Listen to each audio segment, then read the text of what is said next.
Hello students, welcome to Biology classes with Harimala Sharma. Students, last video में हम बात कर रहे थे chapter principles of inheritance and variation के बारे में। 12th क्लास का ये चैप्टर है और उसमें हमने पढ़े थे मेंडल्स लॉ। तो आज हम थर्ड मेंडेलियन लॉ, जिसका क्या नाम है, लॉ ऑफ इंडिपेंडेंट असॉर्टमेंट, इसके बारे में बात करेंगे। क्योंकि स्टूडेंट्स की मेन प्रॉब्लम क्या है, मैम क्या करें, हमें ना ये जो सेकंड जो है थर्ड लॉ इंडिपेंडेंट असॉर्टमेंट जो है, इसका कंसेप्ट क्लियर नहीं हुआ, हम क्या करें। चेकर बोर्ड बनाते हैं तो क्या हो जाता है, मिस्टेक हो ही जाती है। तो आइए देखते हैं कि कैसे बिना मिस्टेक के हम इस चेकर बोर्ड को बनाएंगे और थर्ड लॉ को क्या करेंगे, समझेंगे। देखिए स्टूडेंट्स, जो थर्ड लॉ है, लॉ ऑफ इंडिपेंडेंट असॉर्टमेंट, और इससे पहले के जो टू लॉज थे जो हमने लास्ट वीडियोस में पढ़े थे, वो क्या थे, लॉ ऑफ डोमिनेंस और law of segregation. Law of dominance क्या कहता है, लॉ ऑफ डोमिनेंस कहता है कि यदि दो प्योर ब्रीडिंग जो है प्लांट्स, डिफरेंट कैरेक्टर्स वाले प्लांट्स में क्रॉस कराया जा रहा है, तो फर्स्ट जनरेशन में केवल और केवल डोमिनेंट कैरेक्टर ही क्या होगा, अपीयर होगा। रिसेसिव कैरेक्टर जो है अपीयर नहीं होगा। इट मीन्स कि जो वहाँ पर एक्सप्रेस हो रहा है, केवल कौन सा कैरेक्टर हो रहा है, डोमिनेंट कैरेक्टर हो रहा है। तो ये कौन सा लॉ था, law of dominance. Law of segregation क्या कहता है कि जब F1 प्लांट्स, यानी कि कौन से प्लांट जिनमें डोमिनेंट कैरेक्टर शो हुआ है, उनमें यदि हम सेल्फिंग होने देते हैं, तो सेकेंड जनरेशन में जो है, जो कैरेक्टर फर्स्ट जनरेशन में हाइड हो गया था, वो फिर से अपने आप को क्या कर रहा है, एक्सप्रेस कर रहा है। ठीक, और वहाँ पर जो गैमेट्स हैं वो अपने कैरेक्टर्स के लिए क्या होते हैं, दे आर ऑलवेज प्योर। तो इसीलिए लॉ ऑफ सेग्रीगेशन का एक और नाम है, कौन सा है, law of purity of gametes. आज हम थर्ड लॉ के बारे में बात करेंगे, लॉ ऑफ इंडिपेंडेंट असॉर्टमेंट। ये जो लॉ है, ये डाई हाइब्रिड क्रॉस पर बेस्ड है। कौन से क्रॉस पर बेस्ड है, dihybrid cross. It means कि डाई हाइब्रिड क्रॉस मीन्स कि दो कैरेक्टर्स के इनहेरिटेंस की एक साथ स्टडी करना एक ही क्रॉस में। अब यहाँ पर मेंडल ने सेलेक्ट किए two characters. It means colour of the seed and shape of the seed. Character कौन से दो सेलेक्ट किए, colour of the seed and shape of the seed. देखते हैं यहाँ पर yellow and round seeded plants. Yellow क्या हो गया, सीड का कलर, राउंड क्या हो गया, सीड की शेप। जिस तरह से हमने फर्स्ट टू लॉज में देखा कि हमेशा ये जो हम लेटर्स यहाँ पर लिख रहे हैं, जो भी डोमिनेंट कैरेक्टर है उसके फर्स्ट लेटर को कैपिटल लेटर यूज करने के लिए हम यहाँ पर ये जो डोमिनेंट है उसको लेते हैं। जैसे कि हम जानते हैं, ये हमने जो 7 कैरेक्टर्स की स्टडी की थी, तो उसमें एक टेबल हमने बनाई थी, तो उसमें ये बताया गया था आपको कि येलो जो है वो ग्रीन के लिए क्या है, डोमिनेंट है। इसी तरह से जो राउंड है वो रिंकल्ड के लिए क्या है, डोमिनेंट है। तो अब इन राउंड और येलो को, ठीक, यानी कि येलो के लिए कैपिटल वाई और राउंड के लिए क्या, capital R, round and yellow या yellow and round seeded plant. इनके फर्स्ट लेटर को हमने यहाँ लिया, Y for yellow and R for round. अब यहाँ पर जो दूसरा जो रिसेसिव कैरेक्टर है, उसके लिए ऐसा नहीं है कि ग्रीन है तो हम जी लेंगे या फिर रिंकल्ड है तो हम डब्ल्यू लेंगे। यहाँ पर जो डोमिनेंट हमने कैरेक्टर लिया है उसी के स्मॉल लेटर को हम किससे शो करेंगे, यानी कि अगर रिसेसिव कैरेक्टर है तो केवल हमें डोमिनेंट का क्या लेना है, जिस लेटर को हमने डोमिनेंट के लिए शो किया है उसी का स्मॉल लेटर हम यूज करेंगे। जैसे यहाँ पर ग्रीन के लिए क्या है, स्मॉल वाई, और रिंकल्ड के लिए क्या है, small R and small R. तो यहाँ पर ये दो कैरेक्टर्स लिया और ये दोनों ही कैसे थे, ये प्योर लाइन कैरेक्टर्स थे। और प्योर लाइन क्या होते हैं, ये हम पिछली वीडियो में देख चुके हैं, प्योर लाइन या फिर प्योर ब्रीडिंग प्लांट्स। ये जो थी क्या थी, पेरेंट जनरेशन। क्योंकि बेटा जब हम एग्जाम में कोई इस तरह से लॉ को एक्सप्लेन करते हैं तो ये हमारे लिए नेसेसरी है कि हम हर एक स्टेप जो है वो सही से लिखें। और यहाँ पर P लिखना नेसेसरी है कि पेरेंट जनरेशन है। आफ्टर दैट यहाँ पर जब गैमेट्स बनेंगे, क्योंकि ये क्या है, सेम है, इसी तरह से स्मॉल वाई, स्मॉल आर और स्मॉल आर ये भी क्या है, सेम है। तो गैमेट्स क्या बन रहे हैं, सेम बन रहे हैं, ठीक है। तो यहाँ पर हमने गैमेट्स को किसमें कर दिया, सर्किल में। तो अब गैमेट्स का फ्यूजन यहाँ पर हम शो करेंगे। तो यहाँ पर क्या आ गया, कैपिटल वाई, कैपिटल आर और स्मॉल आर। और इन सभी में क्योंकि ये दोनों क्या है, सेम है, इसी तरह से ये भी दोनों क्या है, सेम है। तो यहाँ पर हमारे पास F1 यानी कि पीरियड 1 जनरेशन में हमारे पास जो प्लांट्स आए, they all are with yellow and round seeded. सभी कैसे थे, येलो एंड राउंड सीडेड थे, क्योंकि according to law of dominance जो येलो कलर है और शेप राउंड जो है वो डोमिनेंट है किसके लिए, ग्रीन और रिंकल्ड के लिए। तो according to law of dominance first generation में सभी प्लांट्स कैसे आए, येलो एंड राउंड सीडेड आए। अब सेकेंड जनरेशन को ऑब्टेन करने के लिए मेंडल ने यहाँ पर क्या किया कि फर्स्ट जनरेशन प्लांट्स में क्या होने दी, सेल्फिंग मीन्स सेल्फ पॉलिनेशन होने दिया। अब यहाँ पर ये जो एक है इसको हम लेते हैं कैपिटल वाई, कैपिटल आर और स्मॉल आर। हमें ये देखना है कि जो हमने वहाँ गैमेट्स लिखे हुए हैं वो बने एक्चुअली किस तरह से। तो एक कैपिटल वाई और कैपिटल आर, इसको हमने यहाँ लिख दिया, कैपिटल वाई और स्मॉल आर, इसको हमने यहाँ लिख दिया, स्मॉल वाई और कैपिटल आर, इसको हमने यहाँ लिख दिया, and then small Y and small R, इसको हमने यहाँ रख दिया। ऐसे जो फर्स्ट जनरेशन में हमें प्लांट्स मिले हैं, ऐसे दो प्लांट्स को लिया और वहाँ पर उनमें क्या होने दी, सेल्फिंग होने दी। अब इधर देखते हैं हम कि सेकेंड जनरेशन ऑब्टेन करने के लिए जो एक सिंपल मेथड था जो हमने लॉ ऑफ सेग्रीगेशन में देखा, यहाँ पर उसके थ्रू हम नहीं क्लियर कर पाएंगे। तो इसके लिए एक मेथड यूज हुआ है, कौन सा, प्यूनेट्स चेकरबोर्ड मेथड, या फिर इसको हम क्या बोलते हैं, ये जो आपके सामने ड्रॉ हुआ है बेटा, ये क्या है, प्यूनेट्स स्क्वायर। ठीक, रेजिनाल्ड प्यूनेट ने फर्स्टली इस चेकरबोर्ड या इस स्क्वायर को यूज किया। किस काम के लिए यूज किया कि डाई हाइब्रिड क्रॉस या मोनोहाइब्रिड क्रॉस जो है उसमें फिनोटाइप और जीनोटाइप किस तरह के हैं उनको ऑब्टेन करने के लिए। ठीक, तो जितने नंबर ऑफ गैमेट उतने ही हम इसमें क्या बना रहे हैं, स्क्वायर बना रहे हैं। यहाँ पर क्या है कि हम देख रहे हैं कि इसमें हमने टोटल कितने बनाए हैं, यहाँ पर कितने बनाए हैं, 16, कितने बनाए हैं, 16।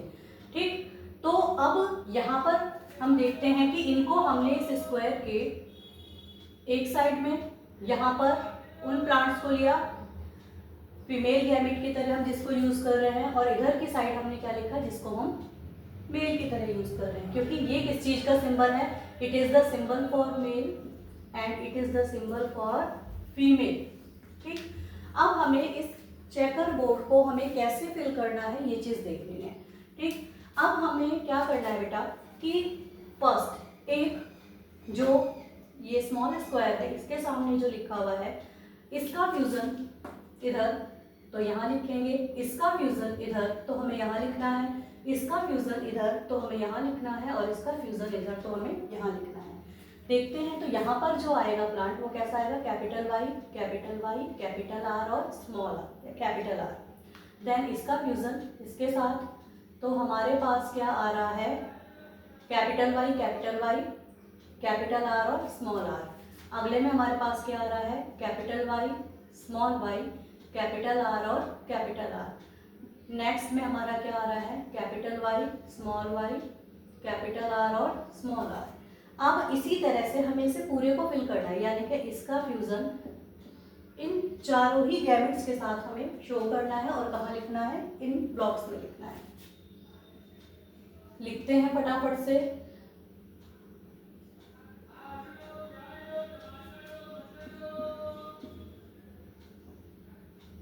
Capital Y, small R and small R. अब इसका फ्यूजन इधर capital Y, capital R, capital Y, capital R and small R, small Y, capital और capital R, then small Y, capital R and small R. अब इस last वाले का fusion इसी तरह से शो करते हैं, यानी कि इनका फ्यूजन इन चारों से और इसका फ्यूजन होगा तो हमें यहाँ लिखना है, ये चीज़ हमें देखनी है। और लेटर्स जो है उनको लिखते हुए हमें मिस्टेक नहीं करनी है। यहाँ पर कैपिटल वाई, कैपिटल आर और स्मॉल आर। कैपिटल लेटर को हमें पहले लिखना है small Y, capital and small R, and at last small Y, small R and small R. अब ये हमारे पास क्या आ गया, चेकर बोर्ड आ गया।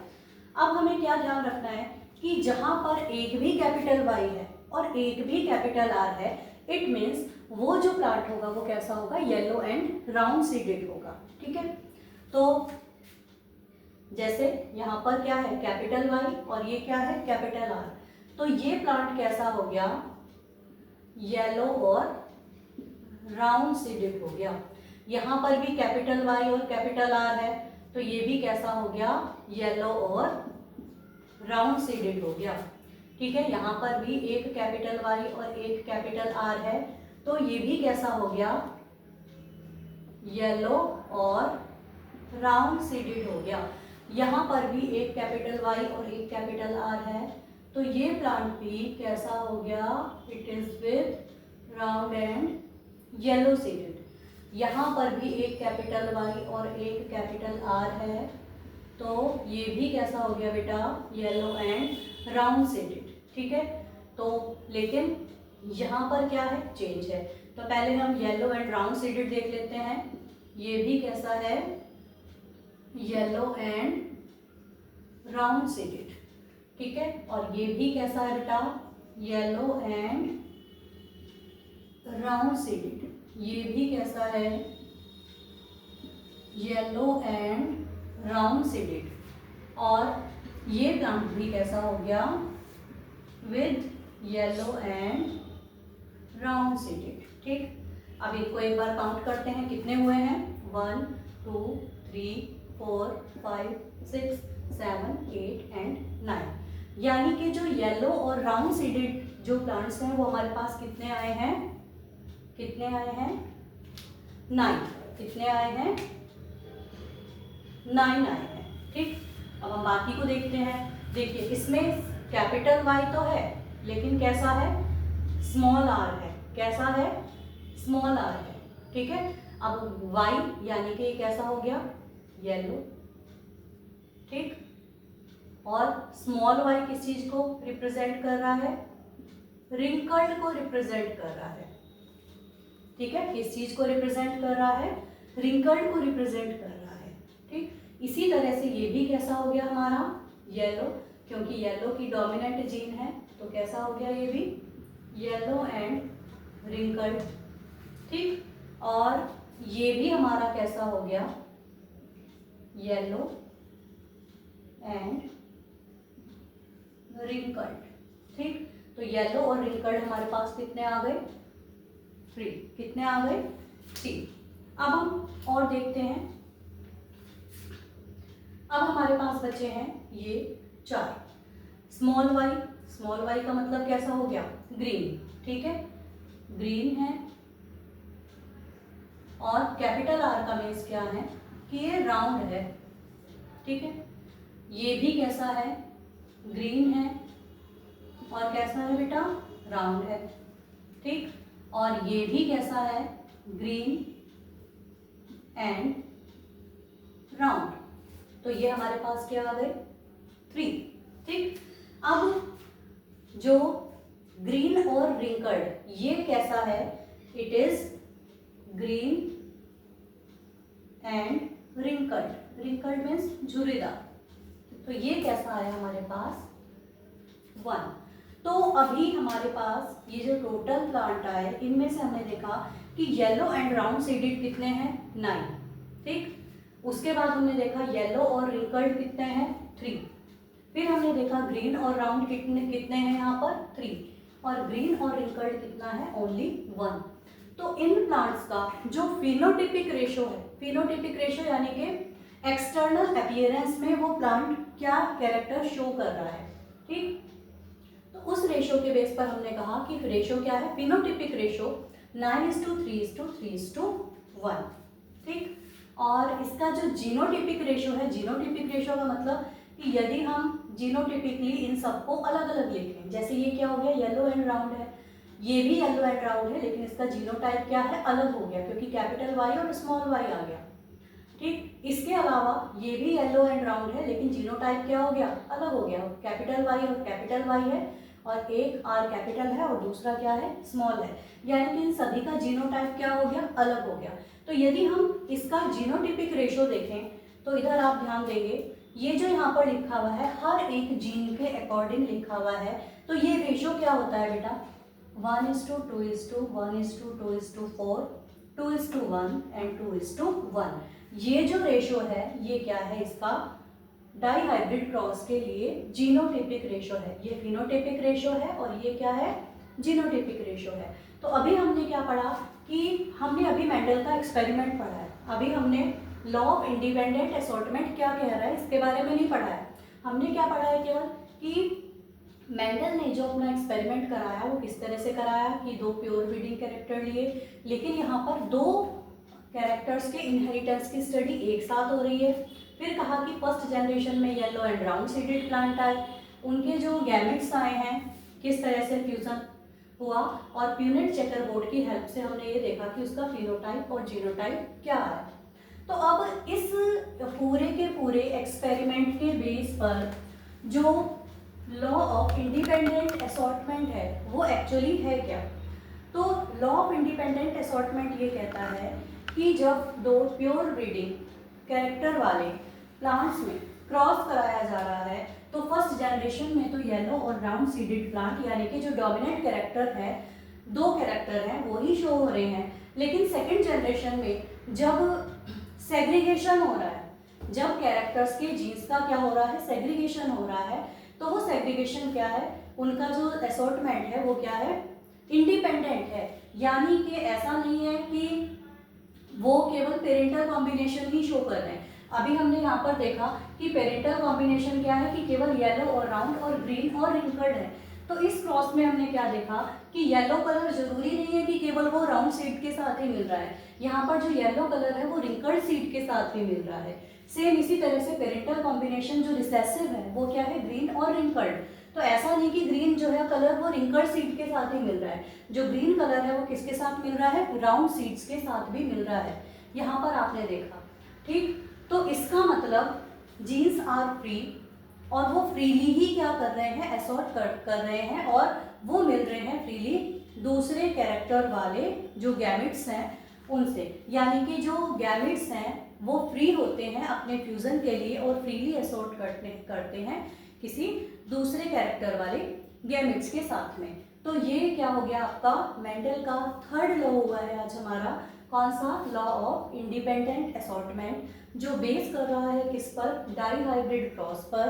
फर्स्ट जनरेशन में प्लांट्स कौन से आए, येलो एंड ब्राउन सीडेड आए, ये भी हमने देखा कि गैमेट्स कैसे बने, इस तरह से बने। फिर हमने बात की जो रेजिनेंट प्यूनेट ने प्यूनेट स्क्वायर दिया था उसके बारे में कि हमें इसको कैसे ड्रॉ करना है। इसके बाद हमने ये भी बताया कि जब भी हम इसको लिखते हैं बेटा तो हमें ये जो गैमेट्स हैं सेम यहाँ इस तरह से लिखते हैं, तो और इनका सीक्वेंस इधर से इधर तक ये भी क्या रहता है, same. After that fusion of gametes हमें इस तरह से क्या करना है, यहाँ पर ये फिल करना है, और ये मेल और फीमेल का जो सिंबल है ये भी नेसेसरी है क्या करना, यहाँ पर बनाना। आफ्टर दैट जब आप इसको लिखते हैं तो फिनोटिपिक और जीनोटिपिक रेशो मेंशन करना भी क्या होता है, जरूरी होता है। तो आज के लिए इतना स्टूडेंट्स, वीडियो आपको पसंद आ रही है तो वीडियो को लाइक करें, चैनल को सब्सक्राइब करें। आज के लिए इतना ही, और नेक्स्ट वीडियो में हम बात करेंगे, क्योंकि आज हम क्या पढ़ चुके हैं, मेंडल के 3 जो लॉज हैं उनको हम कंप्लीट कर चुके हैं। नेक्स्ट वीडियो में हम पढ़ेंगे deviation from the Mendelian ratio, कि मेंडल का जो रेशो हमारे तीनों ही जो हमने लॉज पढ़े हैं उनमें क्या क्या आया है, तो कहाँ पर ये जो रेशो है डेविएट हो रहा है, इसके बारे में हम पढ़ेंगे। इसके अलावा एक चीज़ मैं और बता देती हूँ कि जिस समय मेंडल ने इस लॉ को फॉर्मुलेट किया था तो मेंडल को लिंकेज और क्रॉसिंग ओवर के बारे में कुछ भी नहीं पता था, तो इस लॉ को थोड़ा सा मॉडिफाई किया गया है कि जीन्स जो है वो फ्रीली असॉर्ट करते हैं, कब करते हैं, केवल तभी करते हैं यदि उनके जो क्रोमोसोम पर जीन्स हैं वो सेपरेट क्रोमोसोम पर प्रेजेंट हैं। यदि सेम क्रोमोसोम पर प्रेजेंट होंगे तो शायद ये रेशियो क्या हो जाएगा, डेविएट होगा ही होगा। Thank you.